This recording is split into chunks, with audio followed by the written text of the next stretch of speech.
In a small village nestled between towering mountains and flowing rivers, there was a place where peace seemed elusive. The people, though kind, were often divided. Families feuded, neighbours kept their distance, and misunderstandings ran deep. And yet, among them lived a quiet figure, a man named Eli, who was known for his remarkable ability to bring people together. Eli wasn't a warrior or a king. He wasn't rich or powerful by the world's standards, but he possessed something more valuable than gold. He had a heart full of peace. He listened to people. He understood their pain, their fears, and their desires. And most of all, he never let anger or hatred take root in his heart.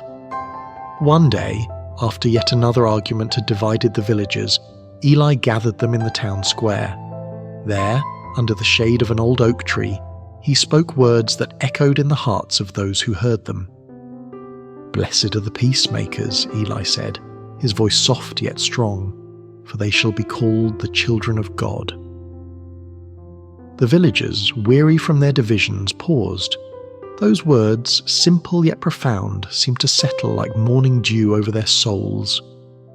Eli wasn't just speaking of avoiding conflict. No, he was talking about actively sowing peace, about being a bridge between warring sides, a voice of compassion when everything else screamed for judgment. Eli's life became a testament to these words. When conflict arose, he was there, not as a bystander, but as a healer.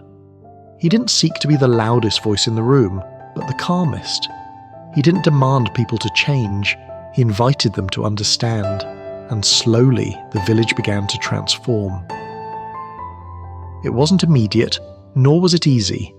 The path of peace is often filled with difficult conversations and moments of tension. But the more the villagers followed Eli's example, the more they understood. Peace wasn't just the absence of fighting, it was the presence of love, patience, and reconciliation. It was choosing understanding over pride, kindness over anger.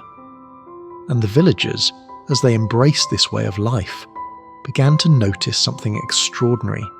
They felt more connected, not just to one another, but to something greater, something divine.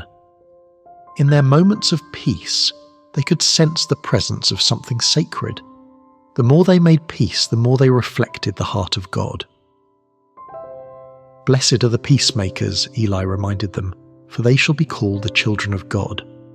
So, I invite you, wherever you are in your life, to reflect on these words, to think about the places where peace feels far away.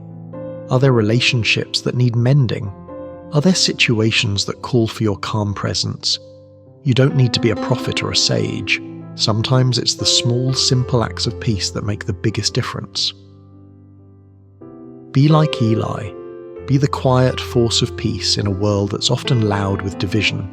And remember, when you walk the path of peace, you are not alone. You're walking in the footsteps of something much greater than yourself, and you too are called a child of God. Thank you for spending this time with us. May your day be filled with peace, and may you carry that peace with you wherever you go.